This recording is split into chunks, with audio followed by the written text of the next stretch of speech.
여러분은 단 한 사람이 겨우 들어갈 수 있는 창문 없는 방, 고시원에 대해 아십니까? 서울 신림동의 어느 낡은 고시원. 그곳에는 절대 어겨서는 안 될 규칙이 하나 있습니다. 옆방에서 벽을 두드리는 소리가 들려도 절대로 대답하지 마십시오. 만약 당신이 그 소리에 응답하는 순간 벽 너머의 그것이 당신의 방 안으로 들어오게 될 것입니다. 오늘 이야기는 그 금기를 깨버린 한 남자의 기록입니다. 안녕하십니까? 오늘 전해드릴 이야기는 서울 관악구 신림동의 한 고시원에서 일어난 실화 바탕의 괴담입니다. 주인공인 민수 씨는 공무원 시험을 준비하기 위해 신림동의 아주 저렴한 고시원에 입주하게 되었습니다. 그 고시원은 천군제라는 이름을 가지고 있었지만 이름과는 달리 건물 외벽은 곰팡이로 가득했고 복도는 성인 한 명이 지나가기도 벅찰 만큼 좁았습니다. 고시원 관리인은 민수 씨에게 열쇠를 건네며 묘한 표정으로 경고했습니다. 사겸스 탐호입니다. 조용히 공부만 하세요. 그리고 혹시라도 밤에 옆방인 4벽4호에서 벽을 두드리는 소리가 들리면 그냥 무시하세요. 아시겠습니까? 민수 씨는 그저 옆방 사람이 예민해서 내는 소음이라고 생각하며 가볍게 대답했습니다. 네, 알겠습니다. 하지만 그것이 비극의 시작이 될 줄은 꿈에도 몰랐습니다. 입주 첫날 밤이었습니다. 고시원의 방음 상태는 최악이었습니다. 옆방에서 책장을 넘기는 소리, 심지어 누군가 침대 위에서 뒤척이는 소리까지 생생하게 들려왔습니다. 민수 씨는 귀마개를 끼고 잠을 청했습니다. 새벽 2시 정각이 되었을 때였습니다. 똑, 똑, 똑. 아주 규칙적이고 건조한 소리가 벽 너머에서 들려왔습니다. 사하포였습니다. 민수 씨는 처음에는 대수롭지 않게 여겼습니다. 하지만 그 소리는 1시간 내내 멈추지 않았습니다. 4병4호의 거주자가 마치 벽에 머리를 박고 있는 것 같은 느낌마저 들었습니다. 민수 씨는 짜증이 났지만 관리인의 경고가 떠올라 꾹 참았습니다. 그렇게 첫날 밤이 지나갔습니다. 다음 날 민수 씨는 고시원 공용 주방에서 라면을 끓이다가 오래된 거주자인 한 노인을 만났습니다. 민수 씨는 조심스럽게 물었습니다. 어르신, 혹시 사겜사회 사는 사람 성격이 많이 이상합니까? 밤마다 벽을 두드려서요. 그러자 노인은 젓가락을 멈추고 창백해진 얼굴로 민수 씨를 바라보았습니다. 학생, 무슨 소리를 하는 거야? 404호는 작년 가을 이후로 비어있어. 그 방 학생이 시험에 계속 떨어지다가 그 좁은 방 안에서 목을 맸거든. 민수 씨의 심장이 덜컥 내려앉았습니다. 비어있다니요? 어제 분명히 안에서 움직이는 소리가 들렸는데요. 노인은 서둘러 자리를 뜨며 한마디를 남겼습니다. 벽 두드리는 소리에 절대 반응하지 마. 그놈은 자기랑 같이 나갈 사람을 찾고 있는 거야. 그날 밤 민수 씨는 공포에 질려 불을 끄지 못한 채 침대에 앉아 있었습니다. 새벽 2시가 되자 어김없이 소리가 시작되었습니다. 똑, 똑, 똑. 그런데 이번에는 소리뿐만이 아니었습니다. 방 안에서 이상한 냄새가 나기 시작했습니다. 오래된 단백질이 썩는 듯한 비릴하고 역한 냄새가 환풍구를 타고 내려왔습니다. 민수 씨는 두려움을 잊기 위해 책상에 엎드려 귀를 막았습니다. 그런데 그 순간 책상 아래 가구 틈새에서 무언가 희고 긴 것이 슥 나타났습니다. 그것은 사람의 손가락이었습니다. 아주 창백하고 비정상적으로 긴 손가락이 민수 씨의 발등을 천천히 훑고 지나갔습니다. 민수 씨는 비명을 지르며 침대 위로 올라갔습니다. 방 안은 분명히 혼자였지만 좁은 공기 속에 누군가의 거친 숨소리가 섞여 들리기 시작했습니다. 이건 환각이야. 피곤해서 그런 거야. 민수 씨는 스스로를 달랬습니다. 하지만 그때 벽 너머에서 아주 낮은 목소리가 들려왔습니다. 나 들리지? 내 소리 들리지? 민수 씨는 온몸의 털이 곤두서는 것을 느꼈습니다. 4호는 비어있다고 했습니다. 하지만 벽 너머에서 들려온 그 목소리는 분명히 살아있는 사람의 것이 아니었습니다. 낮고 갈라지고 마치 목구멍에 피가 고인 듯한 기괴한 울림이었습니다. 민수 씨는 공포에 질려 방 구석으로 몸을 웅크렸습니다. 고시원 방은 너무나 좁아서 도망칠 곳조차 없었습니다. 침대와 책상 사이 단 2걸음이면 끝나는 이 감옥 같은 공간에서 민수 씨는 보이지 않는 존재와 함께 갇혀버린 것입니다. 똑똑똑 다시 벽을 두드리는 소리가 시작되었습니다. 이번에는 단순한 노크가 아니었습니다. 벽지가 파르르 떨릴 정도로 강한 충격이었습니다. 민수 씨는 문을 열고 복도로 뛰쳐나가고 싶었지만 문밖 복도에서 들려오는 스윽 스윽 하는 기분 나쁜 마찰음 때문에 움직일 수 없었습니다. 누군가 복도 바닥을 질질 끌며 걷는 듯한 소리였습니다. 방 안의 공기는 점점 더 차갑고 무겁게 가라앉았습니다.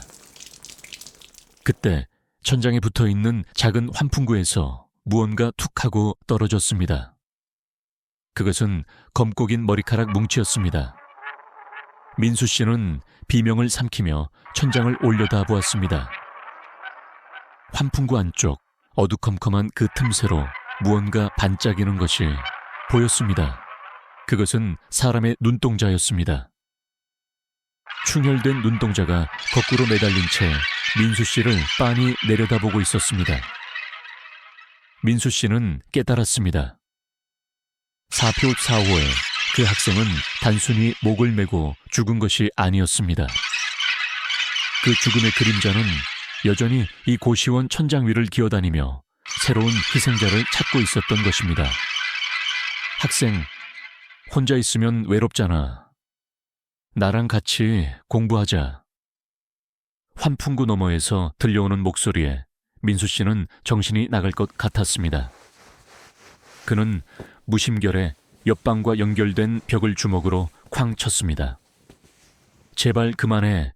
저리 가란 말이야. 그 순간 모든 소리가 멈췄습니다. 고요함이 찾아왔습니다. 하지만 그것은 평화가 아니라 더 큰 재앙을 앞둔 폭풍전야의 침묵이었습니다. 관리인의 경고가 민수 씨의 머릿속을 스쳤습니다.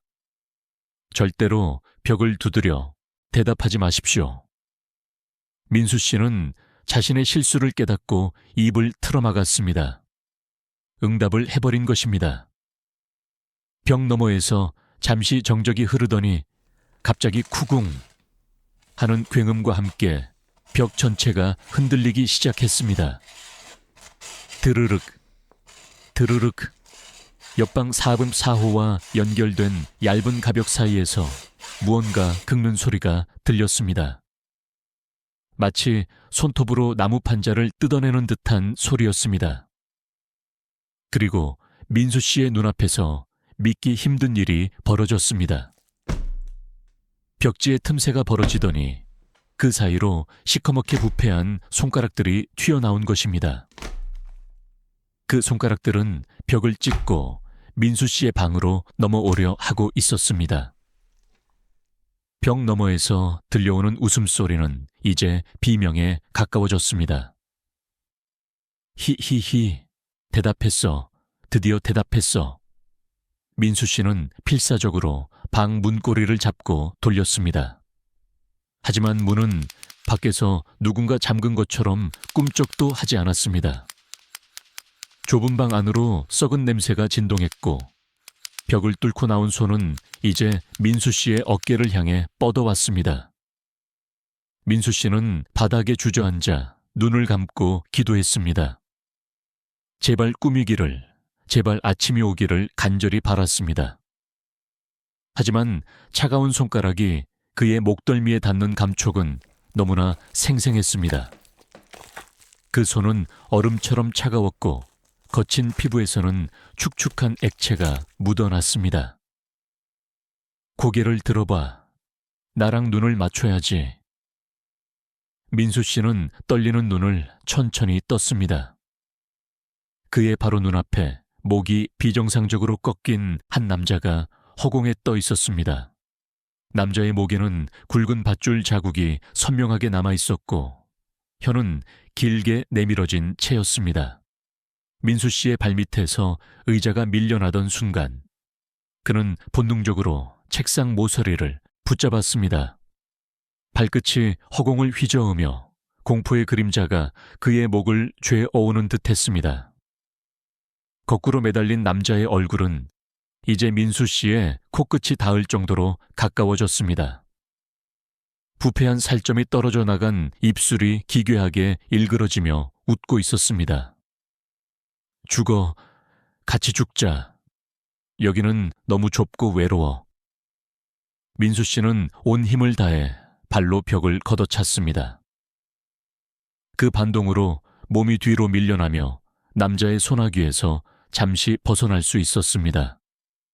그는 비명을 지르며 다시 한번 문고리를 부여잡았습니다.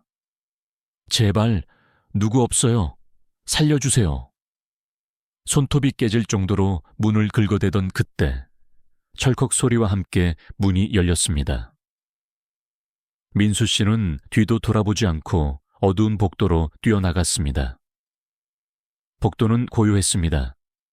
평소보다 훨씬 더 길게 느껴지는 복도 끝에는 형광등 하나가 깜빡거리고 있었습니다. 민수 씨는 계단을 향해 미친 듯이 달렸습니다. 하지만 이상했습니다. 4층 복도는 아무리 달려도 끝이 나오지 않았습니다. 분명히 10걸음이면 도착해야 할 계단실이 점점 더 멀어지는 것 같았습니다. 숨이 턱 끝까지 차올랐을 때 그는 옆을 지나치는 방문들의 번호를 보았습니다. 4쿡 1호, 4쿡 2호, 4등골 3호, 4쿡 4호. 다시 4쿡 1호가 나타났습니다. 민수 씨는 비명을 지르며 멈춰 섰습니다. 그는 똑같은 복도를 메비우스의 띠처럼 맴돌고 있었던 것입니다. 복도 벽에 붙은 낡은 거울 속에 자신의 모습이 낯설게 보였습니다. 거울 속에 민수 씨는 울고 있었지만 실제 민수 씨는 공포로 인해 눈물조차 나오지 않는 상태였습니다. 그때 복도 끝 저 멀리서 누군가 걸어오는 소리가 들렸습니다. 벅, 벅, 무거운 발소리였습니다. 관리인 아저씨 맞죠? 살려주세요. 494 4회, 494 4회, 무언가 있어요. 어둠 속에서 나타난 것은 정말 관리인이었습니다. 그는 무표정한 얼굴로 손전등을 비추며 민수 씨를 바라보았습니다. 그런데 그의 손에는 열쇠꾸러미가 아닌 낡고 굵은 밧줄이 들려 있었습니다. 학생, 내가 말했잖아요. 대답하지 말라고. 관리인의 목소리는 평소와 달리 차갑고 낮았습니다. 그는 민수 씨에게 천천히 다가오며 밧줄을 팽팽하게 당겼습니다. 이 고시원은 원래 털어낼 수 없는 빚을 진 사람들이 오는 곳이야.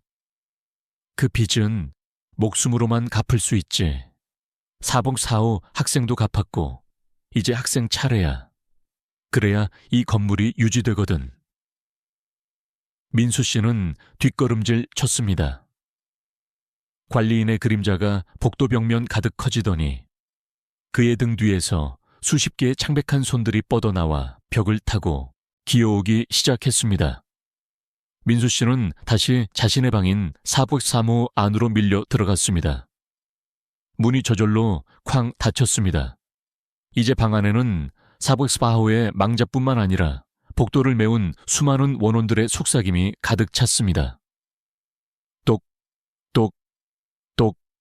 이번에는 소리가 벽이 아닌 방 문에서 들려왔습니다. 관리인이 밖에서 문을 두드리고 있었습니다. 학생, 포기해. 여기선 아무도 못 나가. 창문을 봐. 창문이 있었나? 민수 씨는 벽을 둘러보았습니다. 원래 아주 작게 남아 있었던 환풍구와 창문 자리는 이제 매끄러운 시멘트 벽으로 변해 있었습니다. 이 방은 이제 완벽하게 밀폐된 콘크리트 상자가 된 것입니다. 공기가 점점 희박해졌습니다. 민수 씨는 목을 조여오는 무형의 힘에 바닥을 굴렀습니다. 그때 책상 위에 놓여있던 자신의 수험서 사이에서 낡은 쪽지 안, 장이 떨어졌습니다. 그것은 사객사호 전 거주자가 남긴 유서였습니다. 그 남자는 민수 씨의 귀에 대고 속삭였습니다. 너도 곧 알게 될 거야. 이 방에서 나가는 방법은 오직 천장에 매달리는 것뿐이라는 걸. 그 순간 민수 씨의 발밑에 있던 의자가 스스로 옆으로 스르르 밀려났습니다. 민수 씨는 유서의 내용을 읽자마자 바닥에 엎드렸습니다.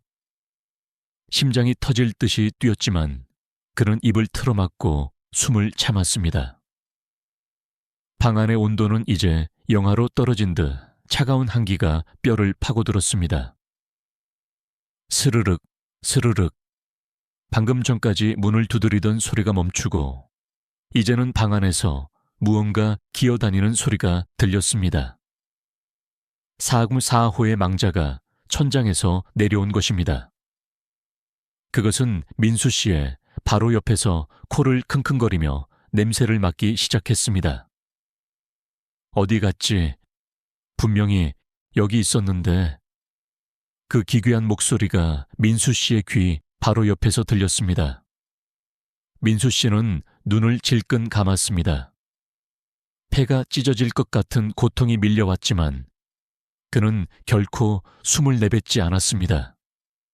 만약 여기서 작은 숨소리라도 내는 순간 저 괴물의 손가락이 자신의 목구멍 속으로 들어올 것임을 직감했기 때문입니다. 시간이 얼마나 흘렀을까요?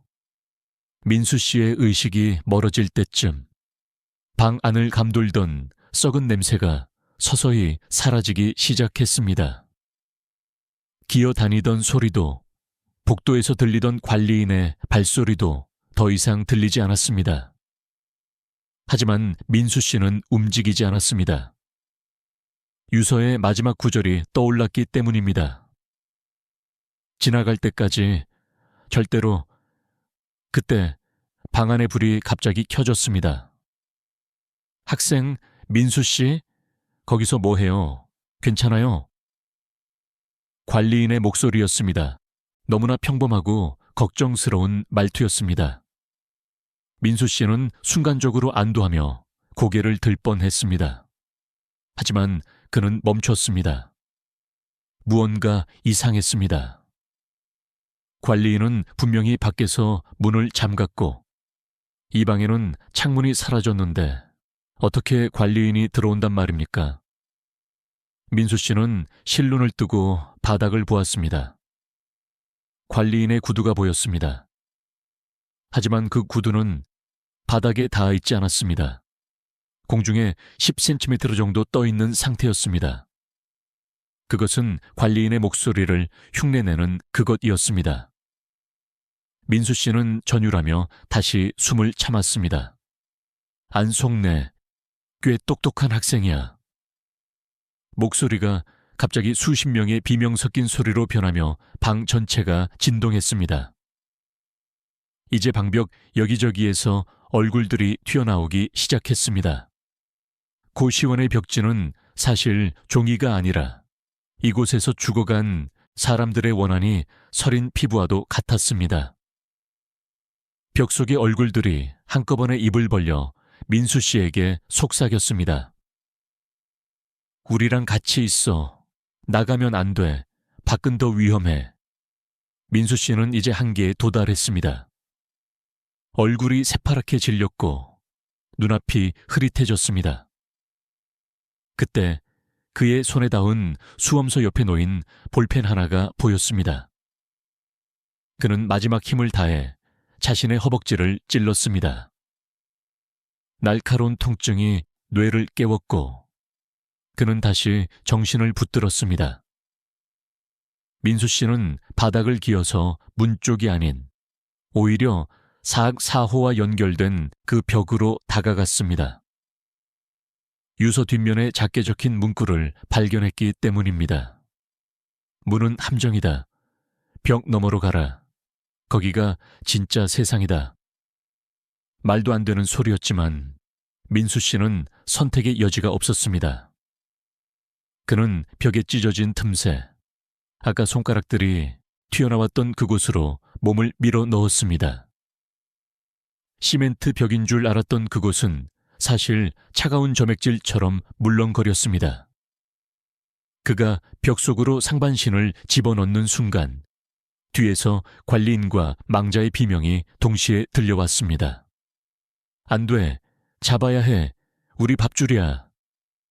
민수 씨는 뒤도 돌아보지 않고 어둠 속으로 몸을 던졌습니다. 민수 씨는 더 이상 자신이 인간인지 아니면 그저 벽에 고인 그림자인지 구분할 수 없었습니다. 육체는 사라졌고 오직 타오르는 갈증과 지독한 고독만이 남았습니다. 사압킴 4호의 방 안은 이제 끝없는 어둠으로 가득 찼고 시간은 오직 새벽 2시에 고정되어 흐르지 않았습니다. 그는 벽 너머를 볼 수 있었습니다. 자신의 방이었던 사극 3호는 이제 비어 있었습니다. 관리인이 민수 씨의 짐을 모두 치우고 마치 아무 일도 없었다는 듯 벽지를 새로 바르는 모습을 보았습니다. 관리인은 콧노래를 흥얼거리며 벽지를 바르다 민수 씨가 갇힌 벽 쪽을 향해 조용히 속삭였습니다. 학생, 너무 조용히 있지는 마. 곧 새로운 친구가 올 테니까. 며칠 뒤 복도에서 다시 발소리가 들려왔습니다. 무거운 짐을 끄는 소리, 그리고 젊은 남자의 목소리였습니다. 사극교 5회 새로운 거주자가 들어온 것입니다. 그의 이름은 지훈 민수 씨와 마찬가지로 고시 공부를 위해 이곳을 찾은 청년이었습니다. 민수 씨는 벽 속에서 지훈을 보았습니다. 지훈은 민수 씨가 그랬던 것처럼 좁은 방 안에서 책을 펴고 희망에 찬 눈으로 미래를 꿈꾸고 있었습니다. 민수 씨는 가슴이 찢어지는 것 같았습니다. 이 청년 또한 관리인의 사냥감이 될 것이 뻔했기 때문입니다. 안 돼. 여기서 나가. 당장 도망쳐. 민수 씨는 온 힘을 다해 소리쳤지만 그의 목소리는 그저 바람소리나 환풍구의 소음처럼 들릴 뿐이었습니다. 지우는 그저 낡은 건물이라 바람소리가 심하네 라며 귀를 기울일 뿐이었습니다. 민수 씨는 자신이 들었던 그 공포의 노크를 다시 생각했습니다. 그것은 살려달라는 비명이자 들어오지 말라는 경고였습니다. 이제 민수 씨는 지훈을 구하기 위해 금기를 이용하기로 결심했습니다. 새벽 2시, 민수 씨는 떨리는 손을 들어 벽을 두드렸습니다. 똑, 똑, 똑. 지훈이 공부하던 펜을 멈추고 고개를 들었습니다. 민수 씨는 간절히 바랐습니다.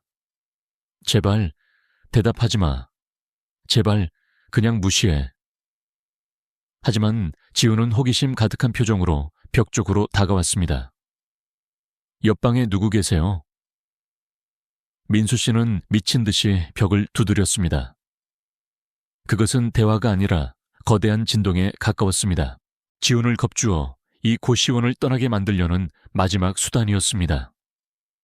하지만 그 진동이 강해질수록 고시원 전체의 원혼들이 깨어나기 시작했습니다. 그때 복도에서 관리인의 목소리가 들렸습니다. 사각비 오후 학생, 무슨 일이에요? 아, 벽에서 소리가 나요. 그거 쥐가 있어서 그래요. 내가 이따가 약 좀 놓을 테니 신경 쓰지 마세요. 관리인은 지훈을 안심시키며 민수 씨가 갇힌 벽을 매섭게 노려보았습니다. 관리인의 눈이 순간적으로 붉게 빛나더니 민수 씨가 있는 공간으로 차가운 압력이 밀려 들어왔습니다. 조용히 하라고 했지, 학생? 자꾸 방해하면 내 영혼조차 가루로 만들어 버릴 거야. 민수 씨는 고통 속에 몸부림쳤습니다. 관리인은 지훈의 방문 앞에 서서 문고리를 천천히 돌리고 있었습니다. 민수 씨는 지훈이 자신의 실수를 되풀이하지 않게 하려고 벽지 사이로 자신의 눈물을 한 방울 흘려보냈습니다. 벽지 위로 피처럼 붉은 눈물이 흐르기 시작했습니다. 지훈은 벽지 위로 흐르는 붉은 액체를 보고 비명을 질렀습니다. 이게 뭐야? 벽에서 왜 피가? 지훈은 겁에 질려 뒤로 물러났습니다. 민수 씨는 벽 너머에서 온 힘을 다해 벽을 긁었습니다. 손톱이 다 빠져나가는 듯한 고통이 느껴졌지만 그는 멈추지 않았습니다. 도망쳐, 제발 도망쳐. 그의 간절한 외침은 지훈에게 그저 기분 나쁜 쇳소리로 들릴 뿐이었지만 그 소름 끼치는 분위기 덕분에 지훈은 본능적으로 위험을 감지했습니다. 지훈은 급히 겉옷을 챙겨 방문으로 향했습니다. 하지만 그 순간 문 밖에서 관리인의 거대한 그림자가 비쳤습니다. 학생, 어디 가려고? 아직 방값도 다 안 치렀는데. 관리인의 목소리는 더 이상 평범한 노인이 아니었습니다. 문틈으로 들어오는 그의 목소리는 수백 마리의 벌레가 기어가는 듯한 불쾌한 소리로 변해 있었습니다. 관리인이 문손잡이를 잡고 흔들자 튼튼했던 철문이 종이장처럼 구겨지기 시작했습니다. 민수 씨는 더 이상 지켜보고만 있을 수 없었습니다. 그는 자신의 영혼이 소멸될 것을 각오하고 사공팜 사호의 어둠을 끌어모았습니다. 그는 벽을 뚫고 지훈의 방으로 손을 뻗었습니다. 이번에는 해치려는 손이 아니었습니다. 지훈의 어깨를 밀쳐 문 반대편, 유일하게 남은 작은 환풍구 쪽으로 유도하려는 필사적인 몸짓이었습니다. 관리인이 문을 부수고 방 안으로 들어오자 민수 씨는 벽 밖으로 자신의 형체를 드러냈습니다. 목에 밧줄을 감고 얼굴이 창백하게 질린 민수 씨의 모습이 나타나자 관리인은 분노하며 손전등을 휘둘렀습니다. 손전등에 빛이 닿는 곳마다 민수 씨의 영혼이 타들어가는 듯한 고통이 몰려왔습니다. 이 건방진 놈이 감히 내 수학을 방해해? 그때 민수 씨뿐만 아니라 벽지 속에 갇혀있던 수많은 얼굴이 한꺼번에 눈을 떴습니다. 그들은 관리인의 지배 아래 억눌려 있던 원혼들이었습니다. 민수 씨의 용기에 자극받은 듯 수십 개의 손이 벽에서 튀어나와 관리인의 발목과 팔을 붙잡았습니다. 지금이야. 지훈 씨, 당장 나가요. 민수 씨는 마지막 힘을 다해 소리쳤습니다. 지훈은 눈앞에서 펼쳐지는 아수라장에 정신을 잃을 뻔했지만 민수 씨의 슬픈 눈망울과 마주치는 순간 직감했습니다. 이 귀신이 자신을 돕고 있다는 것을. 지훈은 좁은 환풍구 창문을 발로 차서 부수고 그 좁은 틈새로 몸을 던졌습니다. 관리인은 원혼들에게 붙잡힌 채 포효했습니다. 가봤자 소용없어. 이 동네 전체가 내 손아귀에 있다. 민수 씨는 지훈이 무사히 빠져나가는 것을 확인하고는 관리인을 뒤에서 껴안았습니다. 그는 자신의 영혼을 폭발시켜 관리인과 함께 영원한 어둠 속으로 가라앉으려 했습니다. 고시원 건물이 비명을 지르듯 흔들리고 4급의 4호에 문이 서서히 닫히기 시작했습니다.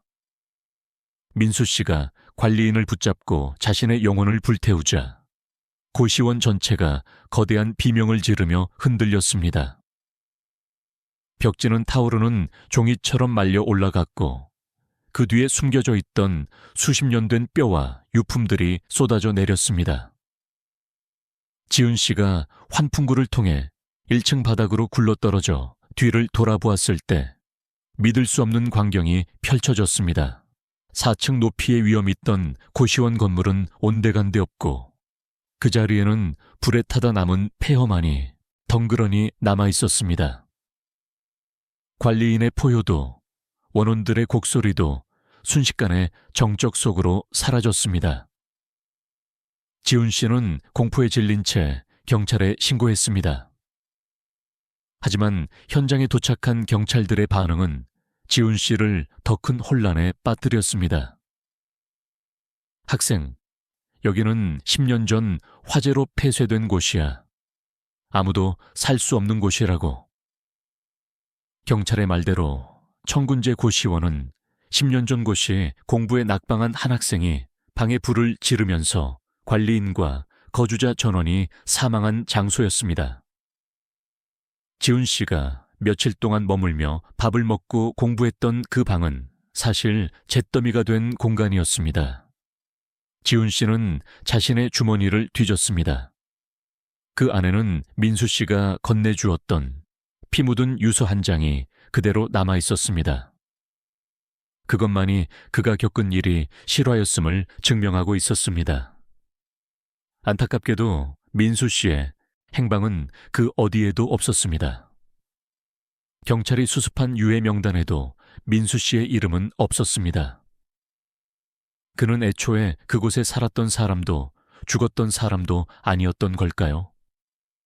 아니면 관리인의 마법에 걸려 영원히 기록에서 지워진 것일까요? 지훈 씨는 그 뒤로 신림동 근처에는 발도 들이지 않았습니다. 하지만 매년 시험철이 되면 그는 꿈을 꿉니다. 좁은 벽 속에 갇혀 창밖을 내다보는 한 남자의 뒷모습을. 남자는 뒤를 돌아보지 않은 채 계속해서 벽을 두드립니다. 똑, 똑, 똑. 마치 누군가에게 이곳에 오지 말라고, 살아남으라고 응원하는 것처럼 말입니다.